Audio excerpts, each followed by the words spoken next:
नमस्कार दोस्तों, आज का ये वीडियो बहुत ही इंपॉर्टेंट और जरूरी है आप सभी के लिए।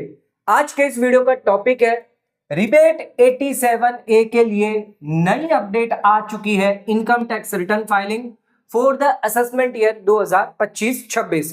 दोस्तों, कई लोगों को डाउट है, अगर आपका शॉर्ट टर्म कैपिटल गेन हुआ है या लॉन्ग टर्म कैपिटल गेन हुआ है इक्विटी शेयर से या फिर आपके म्यूचुअल फंड से या फिर डेप्थ ओरिएंटेड फंड से या आपने विनिंग करी है ऑनलाइन गेमिंग से, ऑनलाइन गेम्स आपने पैसा कमाया है, ऑनलाइन गेम से कार्ड खेल के पैसा कमाया है, गैम्बलिंग करके पैसा कमाया है, बैटिंग करके, लॉटरी करके, कई सारी स्पेशल इनकम्स होती है जिसमें क्या यहां पर 87A का रिबेट आपको अलाउ किया जाएगा। हम दोनों देखेंगे, ओल्ड टैक्स रिजिम में और न्यू टैक्स रिजिम में। तो यहां पर सवाल यह आता है कि 87A का रिबेट आपको क्या old tax regime, new tax regime दोनों में अलाउ होगा अगर आपकी special tax rate of income है, क्योंकि सरकार ने बताया था कि 1 अप्रैल 2026 से आपको न्यू टैक्स रिजिम में स्पेशल रेट पर अलाउ नहीं किया जाएगा, इससे पहले जो है वो अलाउ किया जाएगा। लेकिन इनकम टैक्स पोर्टल क्या कहता है यह समझना जरूरी है।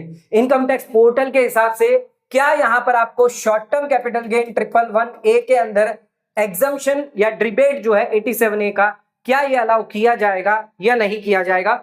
आइए लिस्ट देख लेते हैं किन किन केस के अंदर रिबेट 87A जो है वो आपको सरकार अलाउ करने दे रही है फाइनेंशियल ईयर 24-25 यानी कि आपका असेसमेंट ईयर 25-26 में। तो आज का ये जो वीडियो है बहुत ही इंपॉर्टेंट है, तो वीडियो को जरूर ज्यादा से ज्यादा शेयर करें ताकि और लोगों तक इसकी नॉलेज पहुंच सके। आइए स्टार्ट करते अपना आज के वीडियो को बिना किसी देरी के।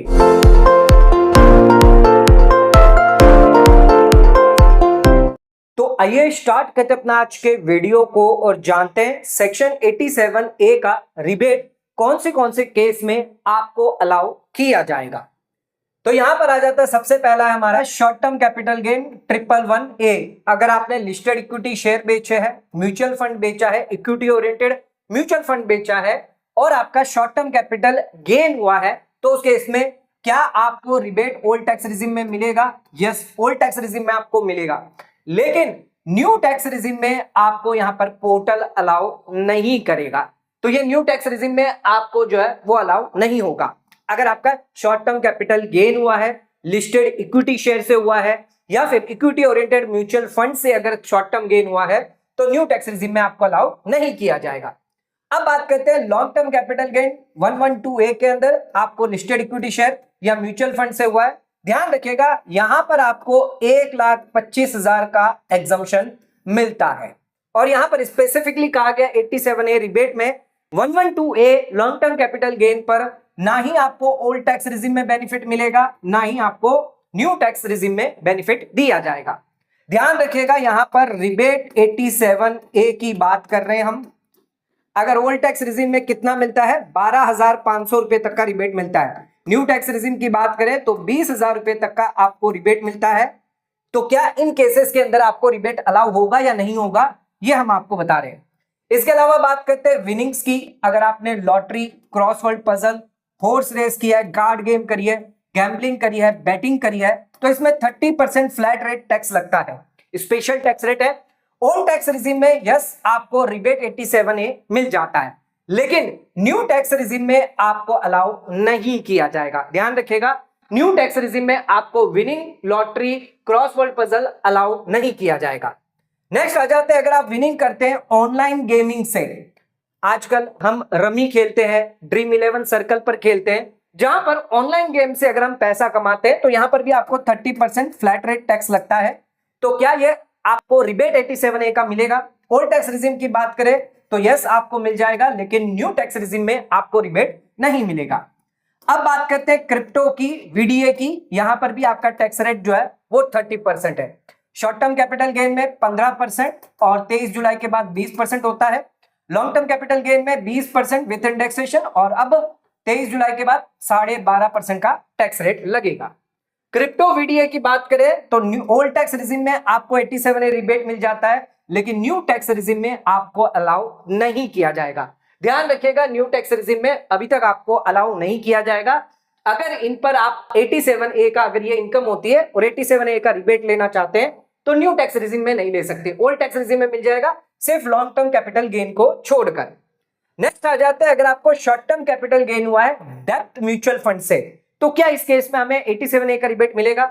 ओल्ड टैक्स रेजिम की बात करें तो यस आपको मिल जाएगा, न्यू टैक्स रेजिम की बात करें तो यस आपको यहां पर मिल जाएगा, क्योंकि ये स्लैब बेसिस पर नॉर्मल रेट पर यहां पर टैक्स किया जाएगा, ना कि स्पेशल रेट पर। इस वजह से यहां पर short term capital gain depth mutual fund हुआ तो आपको बेनिफिट मिल जाएगा। बात करते हैं लॉन्ग टर्म कैपिटल गेन हुआ तो यस ओल्ड टैक्स रेजिम में मिल जाएगा, लेकिन यहां पर न्यू टैक्स रेजिम में आपको नहीं मिलेगा, क्योंकि ये स्पेशल टैक्स रेट के हिसाब से टैक्स किया जाएगा डेप्थ म्यूचुअल फंड। अब बात करते हैं short term capital gain unlisted shares हैं, तो यस आपको रिबेट मिल जाएगा दोनों ही केस में, old tax regime new tax regime दोनों में आपको बेनिफिट मिल जाएगा। लेकिन अगर लॉन्ग टर्म हुआ unlisted shares private limited companies के हैं तो उस केस में आपको ओल्ड टैक्स रेजिम में तो अलाउ होगा, लेकिन न्यू टैक्स रेजिम में अलाउ नहीं किया जाएगा। तो ध्यान रखिएगा, यहां पर आपको न्यू टैक्स रेजिम में ज्यादातर जो है स्पेशल टैक्स रेट जो है 87A जो रिबेट है वो अलाउ नहीं किया जाएगा। 87A रिबेट जो है वो यहां पर अलाउ नहीं किया जाएगा। अगर आप फाइल करते हैं ITR 2 तो वहां पर आपको ये रिबेट जो है वो अलाउ नहीं होगा, सिर्फ दो ही केस में होगा। अगर आपका शॉर्ट टर्म कैपिटल गेन है, डेप्थ म्यूचुअल फंड है तो होगा, और short term capital gain unlisted equity share से है तो अलाउ किया जाएगा। इसके अलावा यहां पर चाहे विनिंग हो, क्रिप्टो हो, लॉन्ग टर्म कैपिटल गेन हो, शॉर्ट टर्म कैपिटल गेन हो, स्पेशल रेट ऑफ इनकम है, न्यू टैक्स रेजिम में 87A रिबेट अलाउ नहीं किया जाएगा। ओल्ड टैक्स रेजिम में आपको अलाउ किया जाएगा, सभी केस में अलाउ किया जा रहा है, सिर्फ long term capital gain 112A equity share mutual fund में अलाउ नहीं किया जाएगा। इसके अलावा ओल्ड टैक्स रेजिम में सभी केसेस में स्पेशल इनकम पर रिबेट आपको अलाउ किया जाता है। रिबेट कितना मिलता है ऑलरेडी हमने आपको बता दिया, 12,500 ओल्ड टैक्स रेजिम, और न्यू टैक्स रेजिम है तो 20,000 रुपए तक का टैक्स आपकी माफ हो जाती है। यानी 5 लाख तक की इनकम आपकी ओल्ड टैक्स रेजिम में और न्यू टैक्स रेजिम में 7 लाख तक की नॉर्मल इनकम होनी चाहिए, तो उस केस में आपको बेनिफिट फायदा मिल जाता है। तो दोस्तों आज का वीडियो अगर आपको पसंद आया तो वीडियो को लाइक शेयर सब्सक्राइब करना ना भूलें, वीडियो को ज्यादा से ज्यादा शेयर करें ताकि और लोगों तक इसकी नॉलेज पहुंच सके। आज का वीडियो खत्म करते हैं, धन्यवाद।